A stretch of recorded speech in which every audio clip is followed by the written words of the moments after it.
మీ ఎలాంటి వ్యాపార ప్రకటనలకైనా వెంటనే మా ఛానల్ సంప్రదించండి. నమస్కారం గురు. నమస్కారం అండి మణికంఠ గారు. గురుగారు నాన్ వేషణ మంచి పాపులర్ యూట్యూబరే. ఈసారి మాత్రం అతను లైన్ క్రాస్ చేసి చాలా వరకు కూడా మన హిందూ దేవుళ్ళ గురించి, హిందూయిజం గురించి, అలాగే పూజ్య గురువులైన గరికపాటి నరసింహారావు గురించి చాలా అసభ్యంగా పదజాలంతో అతను మాట్లాడడం జరిగింది. మీరు కూడా ఆధ్యాత్మిక మార్గంలో ఉన్నారు, ఎంతోమందిని గైడ్ చేస్తూ ఉంటారు.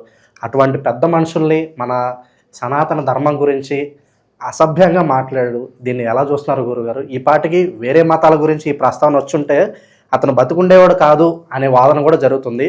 హిందువులు కాబట్టి ఇంకా అతను అలా వదిలేశారు, మనకు నిజంగా ఐకమత్యం లేదు అనే ప్రస్తావన కూడా వస్తుంది. ఓవరాల్గా దీన్ని ఏ కోణంలో చూస్తున్నారు? అన్వేషణ దేన్ని అన్వేషిస్తున్నాడు? నా అన్వేషణ అంటే ఒక పుచ్చకాయ నేను ఒక కీరాని అన్వేషించాడు. లాస్ట్కి ఒక బ్లూ ఫిల్మ్ టైప్లో ఒక షార్ట్ పెట్టి అది అతని అన్వేషణ.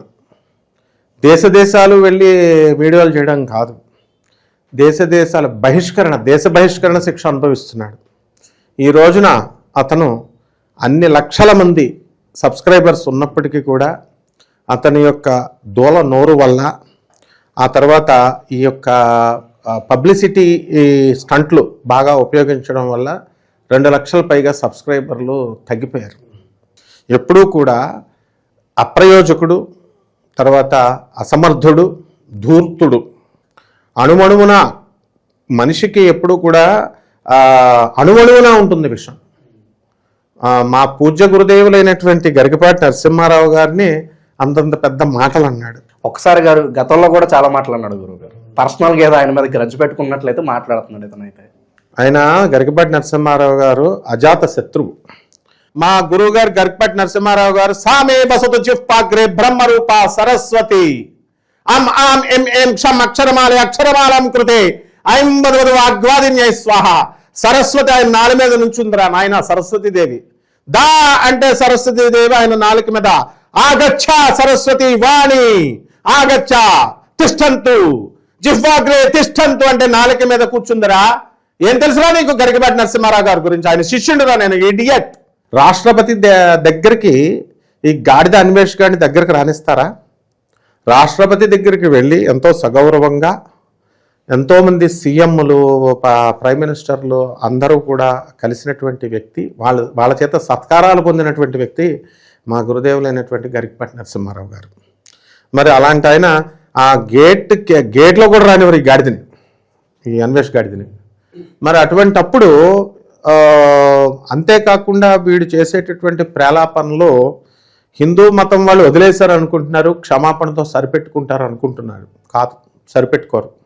వీడికి తగిన శాస్తి ఖచ్చితంగా హిందూ సంఘాలు కాదు, హిందూ మహిళలు కూడా చేస్తారు. భారతదేశం మనం తీసుకురాగలమంటాం అతన్ని. గరికపాటి నరసింహారావు గారు ఒక గోమాత లాంటి వాడు.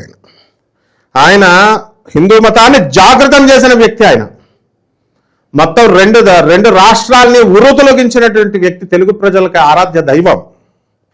అటువంటి ఆయన్ని పట్టుకొని నీ బూతుల మాటలు మాడుతున్నాడు వీడు. మా హిందూ మతంలో ఉన్నటువంటి ఉద్యమకారులు, మరి మా సత్యభామ జల్లాయి, మా ప్రియా చౌదరి చల్లాయి ఆల్రెడీ ఇలాంటి విధవాళ్ళని ఖండించారు. అయినా సిగ్గులేదు వీడికి. ఉత్తుత్తి క్షమాపణ చేస్తే సరిపోద్దా? ఎట్టి పరిస్థితుల్లో క్షమించరు. సీతాదేవి గురించి ఏం తెలుసు? సీతాదేవి మహాపతివ్రత, మహాలక్ష్మి అవతారం. అంటే మన హిందూ స్త్రీకి ప్రతీక ఆమె. ఇట్స్ సింబాలిక్ రిప్రజెంటేషన్స్లో పురాణాలు చెప్తాం మనం. ఒక సగటు హిందూ స్త్రీ అంటే సీతాదేవిలాగా ఉన్నామమ్మా అంటాం. మన తల్లి, మన చెల్లి, మన భార్య అందరినీ కూడా సీతమ్మలాగా ఉన్నామంటాం. అలాగే ద్రౌపది అంటే ఈ బెవర్సనాకుడికి తెలియదు అనమాట. ద్రౌపది అనేటటువంటి ఆవిడ తపస్సు చేసి శచీదేవి అవతారం ఆమె. ఇంద్రుడు యొక్క మనకు అనేకమైనటువంటి ఇంద్రులు వెళ్ళిపోయారు. ఒక ఇంద్రుడు ఒక మనువులో ఒక ఇంద్రుడు యొక్క భార్య అయినటువంటి శచీదేవి శివుడి కోసం తపస్సు చేస్తే 5 సార్లు పతిందేహి పతిందేహి పతిందేహి అని 5 సార్లు అడిగితే ఆ 5 సార్లు అందుకని ఒక ఇంద్రుణ్ణి అనేక అంశాలుగా తీర్చుకొచ్చి పంచభూతాల అవతారాల్లో వాయుదేవుడు, వరుణదేవుడు, ఇలా మనకి సూర్యుడు, వీళ్ళ అంశాలతో ఇచ్చినట్టుగా సింబాలిక్ రిప్రజెంటేషన్గా మనము ద్రౌపది అమ్మవారిని మనము ఒక మహాపతివ్రతగా పుట్టిస్తాం. అలాగే ఆ తల్లి మరి ఆమె నిజంగా ఉన్నది అర్జునుడితోనే. మిగతా వాళ్ళందరూ కూడా ఒక నియమం ఉన్నాయి. వీడికి ఏం తెలిసి బేవర్స్ గాడికి. అందువలన ఇంద్రాణి శక్తి ఆమె, ఐదుగురు భర్తలు కాదు. అటువంటి వాళ్ళు వాడికి చెప్పడం రాలేదు. వాడికి ఏంటంటే వాళ్ళని విమర్శించడము అనేటటువంటిది అసలు మహాపాపం. నెక్స్ట్ రెండోది ఏంటంటే హిందూ సంఘాలంతా కూడా నాలుగు చీరేస్తాయి. వీడెవడండి మధ్యలో గరికపాటి నరసింహారావు గారు మా గురువు గారిని అడుగుతారు. వీడిని రప్పిస్తామన్నమాట. రప్పించి లేకపోతే వాడు థాయిలాండ్ లేదు, బొక్కలాండ్ లేదు, ఆనంద్ మార్గ్ ఆశ్రమం థాయిలాండ్ బ్రాంచ్ అని చూడమనండి, వస్తుంది. ఎక్కడ పడితే అక్కడ ఎన్ని ఆశ్రమం, హిందూ గురువుల యొక్క ఆశ్రమాలన్నీ అక్కడే ఉన్నాయి. వీడిని ఎట్టి పరిస్థితుల్లో కూడా వదలరు అనమాట. వీడు మంచి బోధిస్తే చెప్పే తరీకా ఉండాలి. గరికపాటి నరసింహారావు గారు బోలాబోలి మనిషి, ఆయన మనసులో దాచుకోరు ఆయన. అందువలన ఆయన వీడియోలో చమత్కారం ప్రజలను రంజింపజేయడానికి, ఉత్సాహపరచడానికి సరదాగా చెప్తారు. వీడు ఏమన్నా ప్రవచనకర్త వీడు అన్వేష్ గారు. ఇటువంటి గురువులు అంటారా స్టూపిడ్ ఫెలోస్ మీరంతా, రాస్కెల్. బట్ నరసింహారావు గారు అంటే మాస్టర్, ఆయన టీచింగ్ ఉపాధ్యాయ వృత్తిలో ఉన్నారు. ఆయన పంతులు కాదు. ఆయన పంతులు అంటే ఏదో మంత్రాలు చదివి పూజలు చేసే పంతులు కాదురా, ఆయన ఉపాధ్యాయుడు, గురువు. ఆయన ఒక జగద్గురువు. ఆయన జగద్గురు స్థాయిని పట్టుకుని నువ్వు మొత్తం ఒక చాగంటి గారు, గరికపాటి గారు నేషనల్ గెస్టులు వీళ్ళు. ఆయనకి పద్మశ్రీ అవార్డు ఇచ్చారు రా గాడిద. నువ్వు తెచ్చుకో, నీకు దమ్ముంటే. ట్రంప్ తెచ్చుకోమని, ట్రంప్ దేశాధ్యక్షుడయ్యుండి నాకు ఇవ్వండిరా నోబెల్ ప్రైజ్ అంటే ఒక్కడెవలేదు నోబెల్ ప్రైజ్. అలాంటిది అబలీలగా గరికపాటి నరసింహారావు గారికి పిలిచి మొత్తం పద్మశ్రీ అవార్డు ఇస్తే ఆ గర్వం ఇంత కూడా లేదు ఇప్పటికి కూడా. ఆయన ఒక సామాన్య మానవుడు కూడా వెళ్ళి గురుగారండి నమస్కారం అండి అంటే ఆయన నమస్కారం పెట్టి మాట్లాడతారు ఏ సభకు వచ్చినా సరే. మరి మేము కూడా వెళ్ళి గురుగారిని నమస్కారం అండి అని అంటే ఆయన కొంచెం మితభాషి, కానీ సభల్లో చలోక్తులు అంత బ్రహ్మాండంగా చెప్తారు. మరి ప్రజలను నవ్వించడానికి కామెడీగా చెప్తారు, కానీ గాడిదల్లారా ఆయనకి తెలియక చెప్తున్నారు అనుకుంటున్నారా? ఆడవాళ్ళని బట్టలు వేసుకోమని ఆయన ఫ్రీడమ్ ఎవరనుకుంటున్నావా? ఆడవాళ్ళకి ఫుల్ ఫ్రీడమ్ ఇస్తారు ఆయన.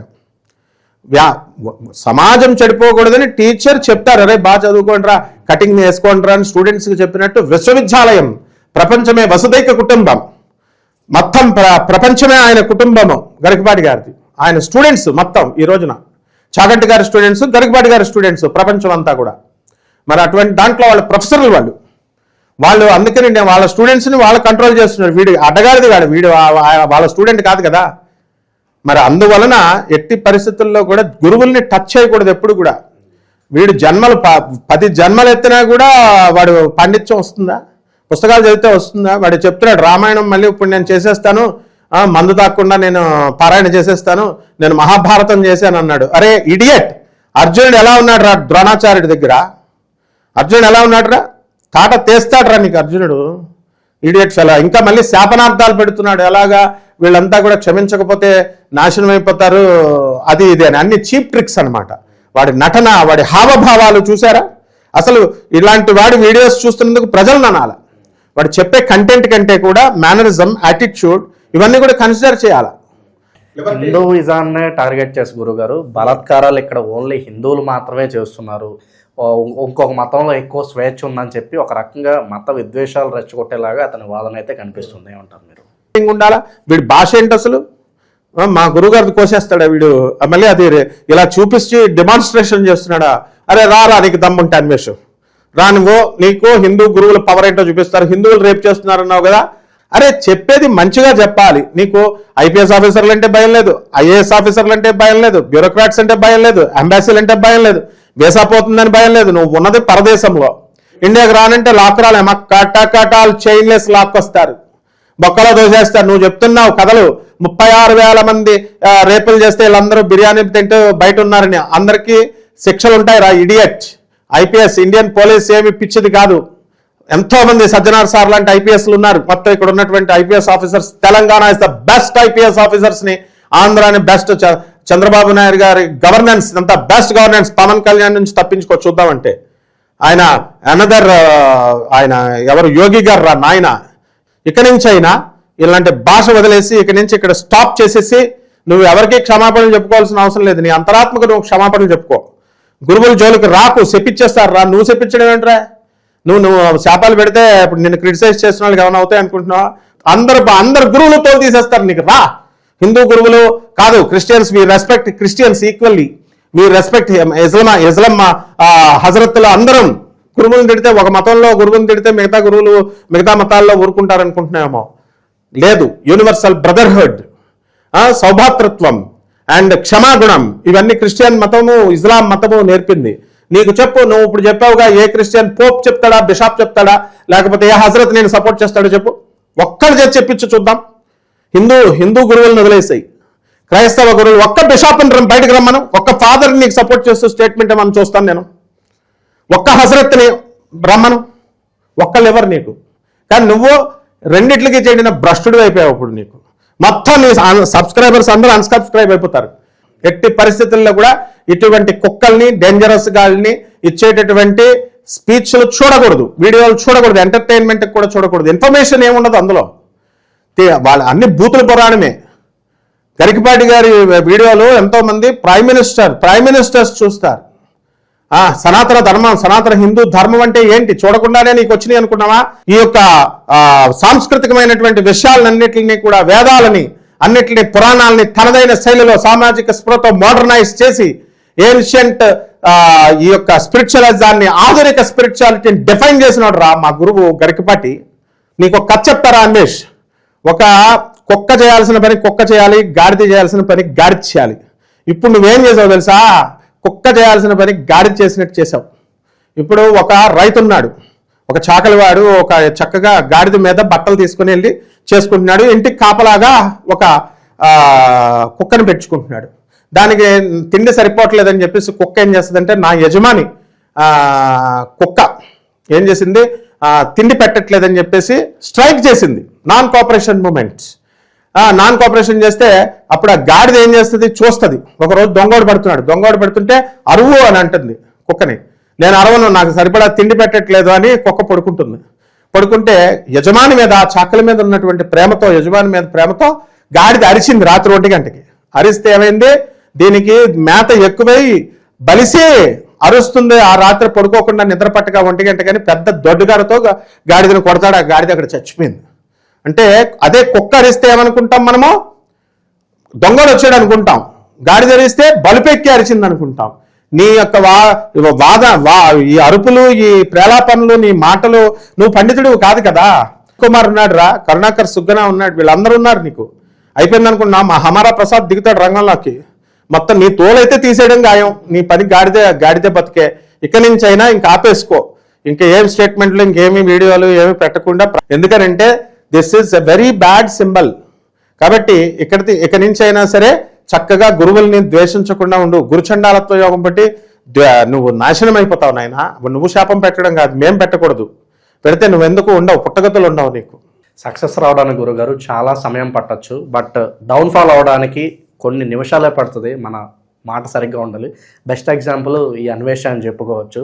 హోప్ఫుల్లీ ఇక మీదట ఎవరైనా మన హిందూయిజం మీద ఇలా మాట్లాడి ఏదో ట్రెండింగ్లోకి వద్దాం అనుకుంటే ప్రతి ఒక్కరు కూడా భయం పుట్టించేలాగా ప్రజలైతే చేస్తున్నారు. అతని ఫాలోయింగ్ కావచ్చు, అతని మీద ఉన్న జనాల ప్రేమ కావచ్చు తగ్గిపోతూ వస్తుంది. హోప్ఫుల్లీ ఇలాంటి సిచ్యువేషన్స్ మరి ఇంకెప్పుడు రాకూడదని చెప్పి కోరుకుందాం గురుగారు. ధన్యవాదాలు.